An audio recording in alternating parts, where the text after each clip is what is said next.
Hello student, welcome to the lecture 2 of the polynomial. आज के इस क्लास में हम पॉलिनोमियल का लेक्चर 2 डिस्कस करेंगे। तो आइए, आज का हमारा टॉपिक होगा। सबसे पहले हम पॉलिनोमियल पढ़ेंगे कि पॉलिनोमियल किसे कहते हैं। फिर उसके बाद टर्म रिलेटेड टू पॉलिनोमियल, मतलब पॉलिनोमियल से जो जो रिलेटेड टर्म है वो पढ़ेंगे, जैसे degree of polynomial, coefficient of polynomial, constant term of polynomial. तो आइए क्लास को स्टार्ट करते हैं। तो सबसे पहला टॉपिक है पॉलिनोमियल। पॉलिनोमियल कहते किसको है? तो पॉलिनोमियल का डेफिनेशन है algebraic expression in which power of variable is whole number. मतलब वैसा अलजेब्रिक एक्सप्रेशन जिसमें जो वेरिएबल प्रेजेंट होगा उसका पावर एक होल नंबर होगा। जैसे यहाँ पर देखिए, ये जो 6x प्लस 9y, ये एक अलजेब्रिक एक्सप्रेशन है। अलजेब्रिक एक्सप्रेशन जो कि constant, variable and mathematical operation के हेल्प से बनता है। तो ये जो 6x प्लस 9y, ये एक अलजेब्रिक एक्सप्रेशन है। एंड होल नंबर किसे कहते हैं? 0, 1, 2, 3, 4, 5 डॉट डॉट डॉट इन्फिनिटी। मतलब जो कंप्लीट नंबर होता है उसे होल नंबर कहते हैं, एंड उसमें 0 इंक्लूड होता है।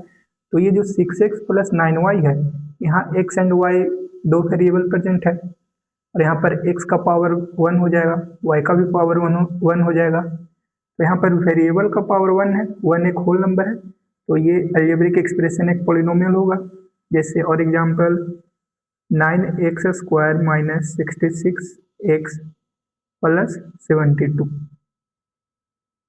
यहाँ पर देखिए x यहाँ पर x एक वेरिएबल प्रेजेंट है, एंड यहाँ पर x का पावर 2 है, एंड यहाँ पर x का पावर 1 है। तो 2 एंड 1 ये दोनों होल नंबर है, तो यहाँ पर भी वेरिएबल का पावर होल नंबर है। तो ये भी एक पॉलिनोमियल होगा। जैसे और देखिए, जो कि पॉलिनोमियल नहीं है उसका example, 9/z plus 6y plus 2। तो यहाँ पर देखिए z एंड y दो वेरिएबल प्रेजेंट है। यहाँ पर तो y का पावर 1 हो जाएगा, ये एक होल नंबर है। लेकिन ये जो z है, ये ऊपर में ये जो डिवीजन है, जब ये डिनोमिनेटर से न्यूमिनेटर में आएगा तो ये z⁻⁻1 होगा। एंड यहाँ पर -1, ये एक होल नंबर नहीं है, तो -1 होल नंबर नहीं है। तो ये जो 9z प्लस 6y प्लस 2 है, ये पॉलिनोमियल नहीं होगा। पॉलिनोमियल के लिए वेरिएबल का पावर होल नंबर होना चाहिए। जैसे और example, 6x square plus 9√x plus 72। तो यहाँ पर x वेरिएबल प्रेजेंट है, यहाँ पर वेरिएबल टू के पावर 2 है, मतलब ये एक होल नंबर है। लेकिन ये √x है, √x को हम x टू द पावर 1/2 लिख सकते हैं। 1/2 एक होल नंबर नहीं है, तो ये जो पूरा अलजेब्रिक एक्सप्रेशन है ये एक पॉलिनोमियल नहीं होगा। ओके, तो आपको सिर्फ ये बात याद रखना है कि पॉलिनोमियल के लिए जो वेरिएबल होगा अलजेब्रिक एक्सप्रेशन में, उसका पावर एक होल नंबर होगा। होल नंबर मतलब 0, 1, 2, 3, 4, 5, 6, 7, 8 एंड इन्फिनिटी। तो अगर जो होल नंबर है वेरिएबल का, तो वो एक पॉलिनोमियल होगा। जैसे और example, 72x³ plus 66x square plus 99। यहाँ पर x वेरिएबल है, यहाँ पर x का पावर 3 है, एंड यहाँ पर भी x का पावर 2 है। तो ये 3 एंड 2 है, ये दोनों एक होल नंबर है। तो ये जो अलजेब्रिक एक्सप्रेशन है वो पॉलिनोमियल हो जाएगा। और यहाँ पर एग्जांपल जैसे देखिए, 9 एक पॉलिनोमियल होगा कि नहीं? तो हम 9 को ऐसे लिख सकते हैं, 9 इंटू x⁻0। किसी भी नंबर के पावर अगर जो 0 है तो उसका वैल्यू 1 होता है। तो ये जो 0 है, ये तो 0 एक होल नंबर है, तो ये जो 9 है ये ऑल्सो एक पॉलिनोमियल होगा। हाँ, इसमें वेरिएबल फिक्स नहीं है। x⁻0 लिख सकते हैं, y⁻0 लिख सकते हैं, z⁻0 लिख सकते हैं, a⁻0 लिख सकते हैं, b⁻0 लिख सकते हैं। मतलब यहाँ पर वेरिएबल फिक्स नहीं है, लेकिन उसका पावर आप 0 लिखेंगे, जो कि एक होल नंबर है। तो ये जो 9 है ये भी एक पॉलिनोमियल होगा। ओके, चलिए आइए next. Which of the following is a polynomial. मतलब ये जो हमें एग्जाम्पल दिया हुआ है, इसमें पॉलिनोमियल को फाइंड करना है। तो पॉलिनोमियल के लिए आपको बस ये कॉन्सेप्ट यूज करना है कि वेरिएबल का जो पावर है वो एक होल नंबर होगा। तो ये जो सबसे पहला क्वेश्चन है 1y(x + 2x + 5), तो ये जो x है ये डिनोमिनेटर से न्यूमिनेटर में आएगा तो ये x⁻⁻1 हो जाएगा। यहाँ पर x⁻⁻1 एक होल नंबर नहीं है, तो ये जो अलजेब्रिक एक्सप्रेशन है ये होल नंबर नहीं होगा। नेक्स्ट है 7x² + 6x - 10x³ + 3yx। यहाँ पर भी x है, ये भी न्यूमिनेटर में आएगा तो यहाँ पर भी x⁻⁻1, तो ये भी एक होल नंबर नहीं है, तो ये भी पॉलिनोमियल नहीं होगा। ओके, नेक्स्ट क्वेश्चन है 29x⁵ + 27x³ + 6x - 91। यहाँ पर x⁵ है, यहाँ पर भी x का पावर 3 है एंड यहाँ पर x⁻1 है, तो ये जो सारे नंबर है ये एक होल नंबर है, तो ये जो अलजेब्रिक एक्सप्रेशन है ये एक पॉलिनोमियल है। नेक्स्ट है 4y³ - 25y² + 61√y। तो ये जो √y है इसको y⁻1/2 लिख सकते हैं एंड 1/2 एक होल नंबर नहीं है, तो ये जो अलजेब्रिक एक्सप्रेशन है ये पॉलिनोमियल नहीं होगा। नेक्स्ट है 49, तो 49 को 49 × x⁻0 लिख सकते हैं, तो ये जो 0 है ये एक होल नंबर होगा, तो 49 एक पॉलिनोमियल होगा। ये जो 49 है मैंने आपको पीछे एग्जांपल दिया था, इसमें वेरिएबल फिक्स नहीं है, मतलब आप x⁻0 लिख सकते हैं, a⁻0 लिख सकते हैं, b⁻0 लिख सकते हैं, मतलब आप किसी भी वेरिएबल का पावर 0 लिख सकते हैं, लेकिन यहाँ पर पावर 0 हमेशा फिक्स्ड होगा, वेरिएबल चेंज हो सकता है लेकिन ये जो पावर है ये चेंज नहीं होगा, ये हमेशा 0 ही होगा, तो 0 एक होल नंबर है, तो 49 भी एक पॉलिनोमियल होगा। नेक्स्ट क्वेश्चन है 2x⁵ - 6x, तो यहाँ पर x का पावर 0.5 है, ये एक होल नंबर नहीं है, तो ये अलजेब्रिक एक्सप्रेशन पॉलिनोमियल नहीं होगा। आइए next slide 75x³ - 4x² + 6x - 9, तो यहाँ पर x का पावर 3 है, यहाँ पर x का पावर 2 है एंड यहाँ पर x का पावर 1 है, तो ये जो सारे नंबर है ये होल नंबर है, तो ये पॉलिनोमियल हो जाएगा। नेक्स्ट है 5y³ - 4y² + 6y, तो ये जो y है ये न्यूमिनेटर में आएगा तो y⁻1 हो जाएगा, -1 एक होल नंबर नहीं है, तो ये पॉलिनोमियल नहीं होगा। नेक्स्ट है 4y² - x + 6, तो ये भी x² जब न्यूमिनेटर में आएगा तो x⁻2 होगा एंड -2 होल नंबर नहीं है, तो ये अलजेब्रिक एक्सप्रेशन भी पॉलिनोमियल नहीं होगा। नेक्स्ट है 77x³ - 74x⁵ + 49x² - 6√x, ये √x को हम x⁻1/2 लिख देंगे एंड 1/2 एक होल नंबर नहीं है, तो ये भी अलजेब्रिक एक्सप्रेशन पॉलिनोमियल नहीं होगा। नेक्स्ट है 2a² + 6a - 9, तो यहाँ पर वेरिएबल a है एंड यहाँ पर जो a का पावर है वो 2 है एंड यहाँ पर a का पावर 1 है, तो 2 एंड 1 होल नंबर है, तो ये अलजेब्रिक एक्सप्रेशन पॉलिनोमियल हो जाएगा। नेक्स्ट है 76x³ - 9yx + 6x², तो यहाँ पर x का क्यू है, यहाँ पर x जब ऊपर आएगा तो ये -1 हो जाएगा, तो x का पावर -1 एक होल नंबर नहीं है, तो ये अलजेब्रिक एक्सप्रेशन पॉलिनोमियल नहीं होगा। नेक्स्ट है 9x³ - 6x² + 77x - 81, तो यहाँ पर x का पावर 3 है, यहाँ पर x का पावर 2 है एंड यहाँ पर x का पावर 1 है, तो 3 2 1 ये होल नंबर है, तो ये भी पॉलिनोमियल हो जाएगा। नेक्स्ट है 63, तो आप 63 को 63 × a⁻0 लिख सकते हैं, यहाँ पर ये जो 0 है ये एक होल नंबर है, तो ये भी 63 एक पॉलिनोमियल हो जाएगा। ओके, तो जब भी आपको पॉलिनोमियल फाइंड करना है तो आप उसमें वेरिएबल का पावर होल नंबर देखेंगे, अगर जो उसमें वेरिएबल का पावर होल नंबर है तो वो एक पॉलिनोमियल है, और अगर जो उसमें वेरिएबल का पावर होल नंबर नहीं है तो वो पॉलिनोमियल नहीं होगा। ओके, चलिए आइए आगे next terms related to polynomial, polynomial से जो रिलेटेड टर्म है उसके बारे में पढ़ेंगे। तो सबसे पहला टर्म है degree of polynomial. Degree of polynomial is the highest power of the variable in the polynomial. जो पॉलिनोमियल का जो वेरिएबल है उसमें जो हाईएस्ट पावर होता है उसी को हम डिग्री कहते हैं। जैसे आप देखिए एग्जांपल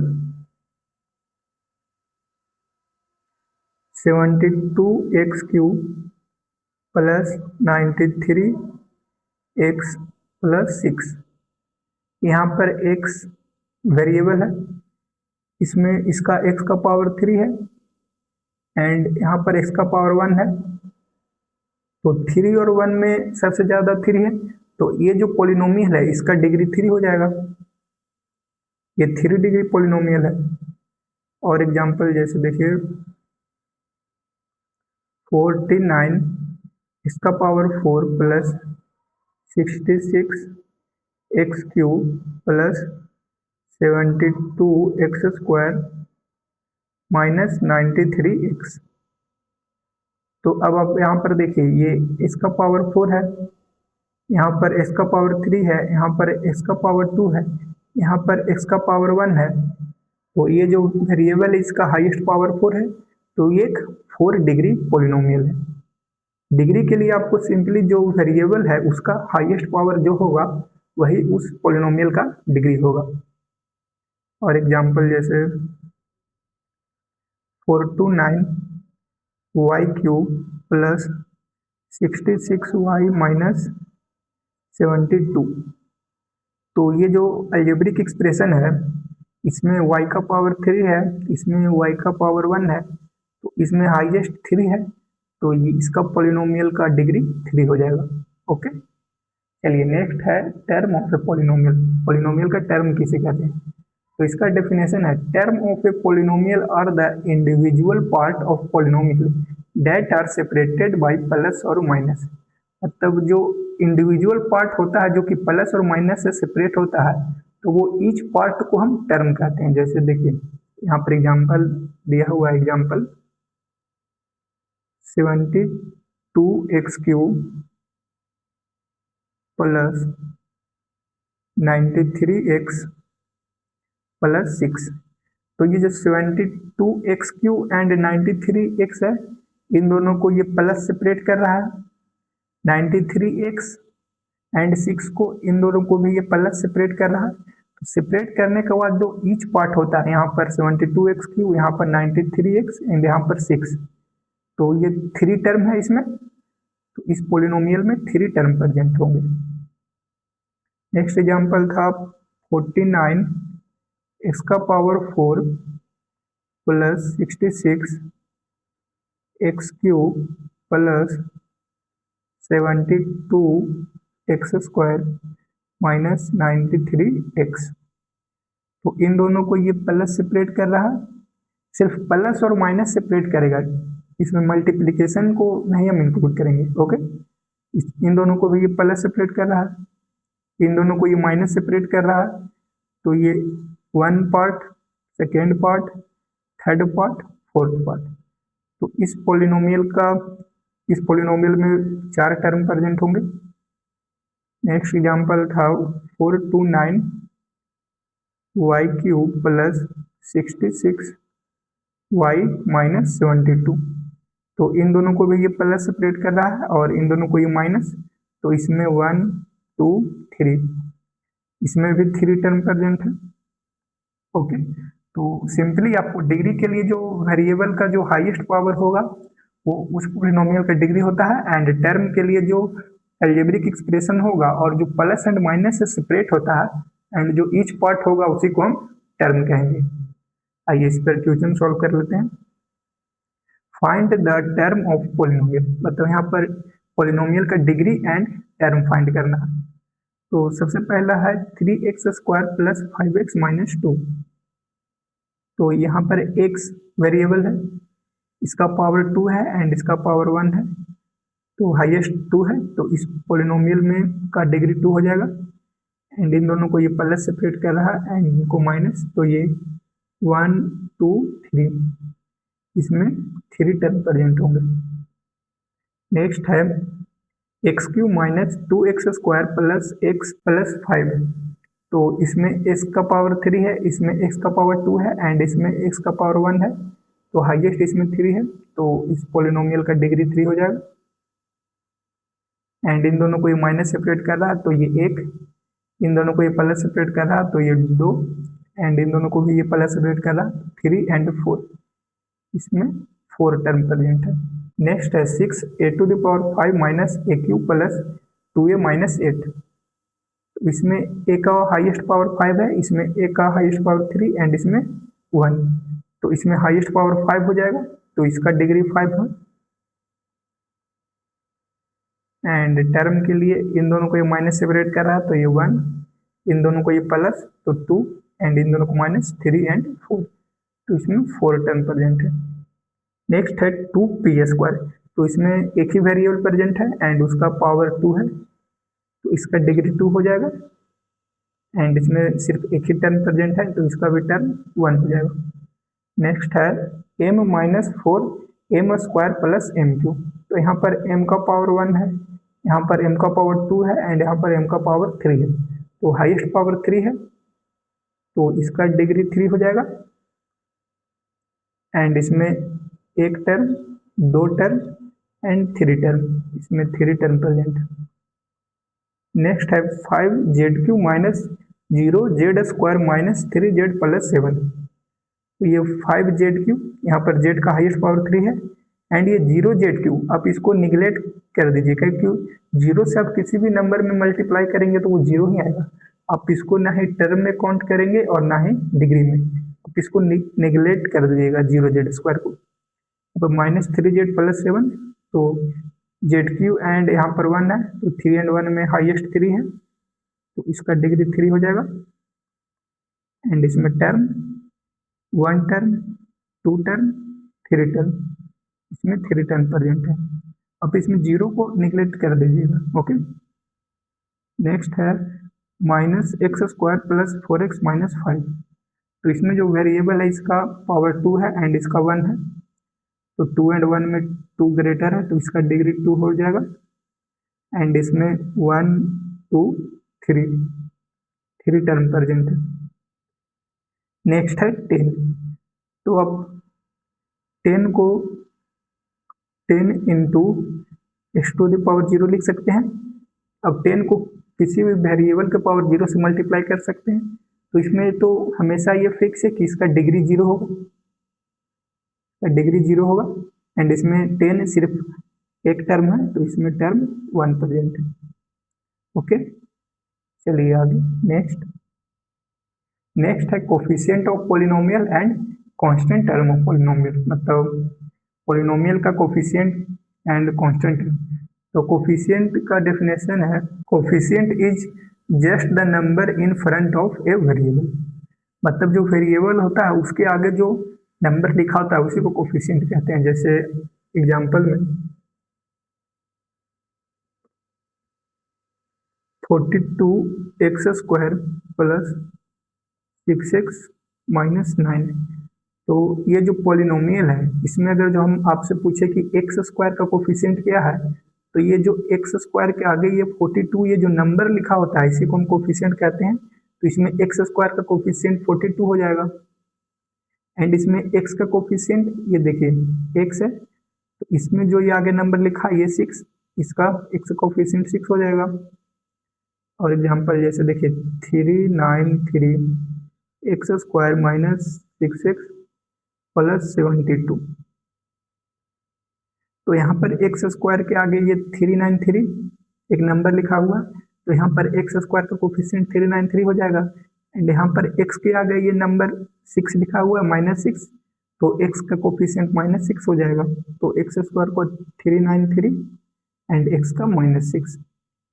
और एग्जांपल जैसे 42y³ minus 7y² minus 5y plus 6, तो यहाँ पर y³ के आगे 42 लिखा हुआ है, तो y³ का कोफिशिएंट 42 हो जाएगा, एंड y² के आगे -7 लिखा हुआ है, तो y² का कोफिशिएंट -7 हो जाएगा, एंड y के आगे -5 लिखा हुआ है, तो y का कोफिशिएंट -5 हो जाएगा, ओके। तो कोफिशिएंट के लिए जो वेरिएबल होता है उसके आगे जो नंबर लिखा होता है वही उस वेरिएबल का कोफिशिएंट होता है। नेक्स्ट है कांस्टेंट टर्म ऑफ पॉलिनोमियल, तो constant term is the term in a polynomial that does not have any variable, it just a number. तो पॉलिनोमियल का कांस्टेंट टर्म उसको कहते हैं जिसमें वेरिएबल नहीं होता है, सिर्फ नंबर प्रेजेंट होता है। जैसे देखिए पहला एग्जांपल हम लिए थे 42x² प्लस 6x माइनस 9। तो कांस्टेंट टर्म में वेरिएबल प्रेजेंट नहीं होता है। यहाँ पर देखिए 42x², यहाँ पर x है, यहाँ पर भी x, ये एक वेरिएबल है, लेकिन ये 9 ये सिर्फ नंबर लिखा हुआ है। तो इस पॉलिनोमियल का कोफिशिएंट हो जाएगा -9। जो बिना वेरिएबल के लिखा होता है उसी को हम कोफिशिएंट कहते हैं। नेक्स्ट था 393x² माइनस 6x प्लस 72। यहाँ पर ये 393 ये x² वेरिएबल है, ये भी वेरिएबल है, लेकिन ये 72 बिना वेरिएबल के लिखा हुआ है। तो इस पॉलिनोमियल का कांस्टेंट टर्म हो जाएगा 72। नेक्स्ट था 42y³ minus 7y² minus 5y plus 6। तो यहाँ पर भी वेरिएबल है, यहाँ पर भी वेरिएबल है, यहाँ पर भी वेरिएबल है, लेकिन ये बिना वेरिएबल के लिखा हुआ है। तो इस पॉलिनोमियल का कोफिशिएंट हो जाएगा 6। ओके, तो कोफिशिएंट के लिए जो वेरिएबल के आगे जो नंबर लिखा होता है उसी को हम कोफिशिएंट कहेंगे, एंड कांस्टेंट टर्म बिना वेरिएबल के साथ जो नंबर लिखा होता है उसी को हम कांस्टेंट टर्म कहते हैं। आइए इस पर क्वेश्चन सॉल्व कर लेते हैं। Find coefficient and constant term of a polynomial. ये जो हमें पॉलिनोमियल दिया हुआ है इसका coefficient and constant term find करना है। तो पहला है 5x² माइनस 2x प्लस 7। तो यहाँ पर x² का कोफिशिएंट 5 हो जाएगा, x का कोफिशिएंट ये -2, एंड कांस्टेंट टर्म जो बिना वेरिएबल के लिखा होता है वो 7। नेक्स्ट है -4y³ प्लस y माइनस 9। तो यहाँ पर y³ के आगे -4 लिखा हुआ है, तो y³ का कोफिशिएंट -4 हो जाएगा, एंड y के आगे कुछ नहीं लिखा हुआ है तो ये 1 है, तो y का कोफिशिएंट 1 हो जाएगा, एंड इसमें कांस्टेंट टर्म हो जाएगा -9। नेक्स्ट है 2a⁴ माइनस 5a² प्लस 3। तो यहाँ पर a⁴ के आगे 2 लिखा हुआ है, तो इसका कोफिशिएंट 2 हो जाएगा, एंड a² के आगे -5 लिखा हुआ है, तो इसका कोफिशिएंट -5 हो जाएगा, एंड ये 3 है जो बिना वेरिएबल के लिखा हुआ है, तो ये 3 एक कांस्टेंट टर्म हो जाएगा। नेक्स्ट है 6y⁵ plus 2y³ minus y plus 5। तो y³ के आगे 6 लिखा हुआ है, तो y³ का कोफिशिएंट 6 हो जाएगा। y³ के आगे 2 लिखा हुआ है, तो यहाँ पर इसका कोफिशिएंट 2 हो जाएगा, एंड y के आगे -1 लिखा हुआ है, तो इसका कोफिशिएंट -1 हो जाएगा, एंड ये 5 बिना वेरिएबल के लिखा हुआ है, तो इसमें कांस्टेंट टर्म 5 हो जाएगा। ओके, चलिए आगे। तो इस लेक्चर के लिए इतना ही, मिलते हैं नेक्स्ट लेक्चर में। ये जो नोट्स था आप यहाँ से टेलीग्राम का चैनल ज्वाइन करके इस नोट्स का PDF आप डाउनलोड कर सकते हैं। And okay, thank you, bye bye, मिलते हैं अगली क्लास में, टेक केयर।